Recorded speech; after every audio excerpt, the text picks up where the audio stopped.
जानते तुम्हारी माताओं को खीर खा खा के तुम्हें पैदा किया है। लक्ष्मण जी ने कहा फालतू बातें। तो सखियों ने कहा कि झूठ क्या है, खीर से तो पैदा हुए। श्रृंगी ऋषि वशिष्ठ बुलावा पुत्र काम शुभ यज्ञ करावा। और उसी खीर की यज्ञ की खीर से तुम पैदा हुए हो, इसमें गलत क्या है? तो लक्ष्मण जी बोल पड़े कि ठीक है, हमारे अयोध्या में तो खीर खा के भी बच्चे पैदा हो जाते हैं, लेकिन तुम्हारे जनकपुर में तो धरती से ही निकल पड़ते हैं। जानकी जी धरती से प्रकट हुई, बोल दिया लक्ष्मण जी ने। जब मजाक भी हो रही, विनोदी हो रहा है, तो फिर क्या दिक्कत है? बोल दिया। जितनी भी गाली गाने वाली महिला थी, एक ही जवाब में सबको चुप कर दिया, सबका घूंघट बंद और गाली गाना भी बंद। लेकिन भक्ति की सहेलियां तो हर युग की पोल जानती है भगवान की। एक सखी ने कहा एक काम करो, इनके त्रेता युग की कोई बात मत करो, अपन तो हर युग में इनके साथ रही है, इनके द्वापर युग की पोल खोल दो, और ये छोटे वाले की ज्यादा बात मत करो, खतरनाक है ये, ज्यादा लाल टमाटर, इसलिए इसकी बात ही मत करो। फिर बोले द्वापर युग की पोल खोल देते हैं। फिर उन्होंने गाना शुरू किया, तुम्हारी भाभी द्रौपदी हमारी जानी रे लला, अरे वे तो 5 पुरुष की नारी रे लला।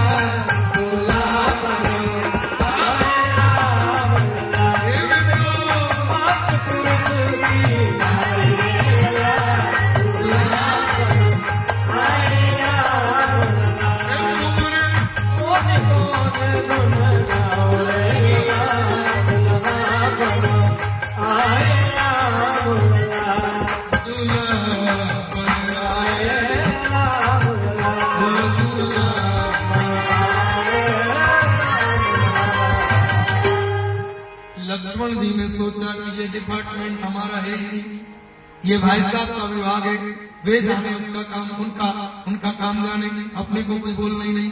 लक्ष्मण जी अच्छे से भोजन करने लगे, और उधर से जब कोई नहीं बोला तो इन सखियों को और गाने का मौका मिल गया। तुम्हारी कुंती हुआ हमारी जानी रे लला, उनने पारे में करन को जाए रे दूल्हा।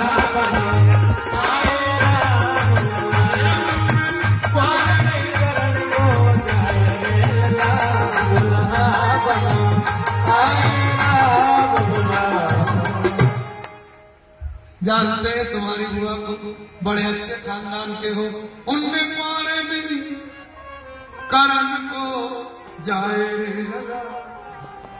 फिर भी उधर से कोई नहीं बोला, और मौका मिल गया। एक बुरी बहन जैसे ही बहन का नाम लिया, राम जी ने सोचा हे भगवान, क्या पता ये कौन सी बहन के बारे में बताने वाली है, शांता के कोई हो। राम जी की कहे कि बहन की शांता, युधिष्ठिर के द्वारा वही पुरुष और वही स्त्री आध्यात्म रामायण में जिनका वर्णन आता है। एक बार युधिष्ठिर स्त्री बन गए और रोमपाल राजा के साथ शादी हो गई, बेटी को जन्म दे दिया, बाद में फिर पुरुष बन गए, वही बेटी श्रृंगी ऋषि के साथ उसका विवाह करवाया था।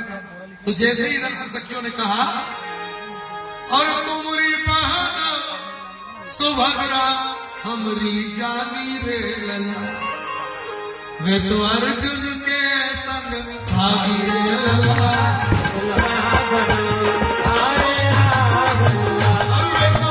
अर्जुन के संग भागी रे लला।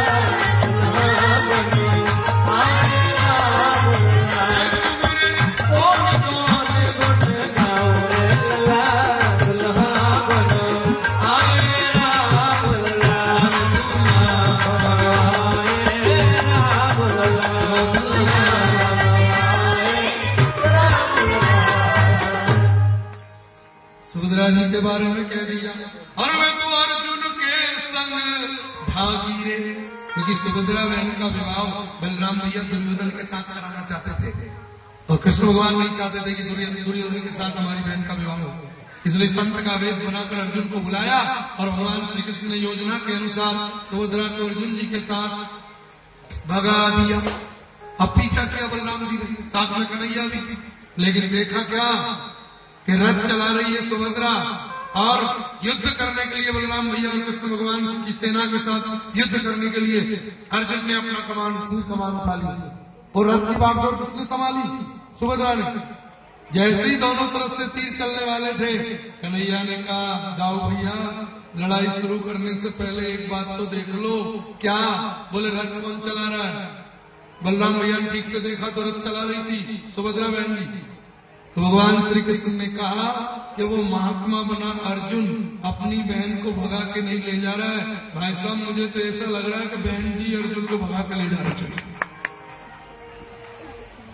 उस बात को याद दिलाते हुए आज सखियों ने कहा, तुम्हारी बहन सुभद्रा हमारी जानी रे लला, वे तो अर्जुन के संग भागी रे दूल्हा बन। भगवान श्री राम जी ने केवल मुड़ के देखा, कुछ बोले नहीं। मेरे सरकार का तो देखना ही लोगों को घायल कर देता है बाप। हाँ, उनका देखना, जैसे जैसे मुड़ के देखा तो आज को हाल सुनो सजनी, मंडवा में भयो एक कौतुक भारी, जीवन बेटे बराती सवे, नारी चढ़ी मिथिले से अटारी, राम को रूप निहारत ही मोह गई सब गावन हारी। बार बार दशरथ जी का नाम लेकर गाली गा रही थी, अवधेश अवधेश कह रही थी, लेकिन जैसे ही राम जी ने मुड़ के देखा तो क्या हालत हुई? राम को रूप निहारत ही मोह गई सब गावन हारी, और भूल गई अवधेश को नाम तो देने लगी मिथिलेश को गाली। राम जी की सुंदरता को देखकर ये भक्ति की सहेलियां कहा तो दशरथ जी का नाम ले लेके गाली गा रही थी, वो तो जनक जी का नाम ले लेके गाली गाने लगी। तो राम जी तो अच्छे से भोजन करने लगे और धीरे से बोले, खूब गाओ गाली, तेरा तुझको अर्पण। बड़े आनंद के साथ भोजन हुआ।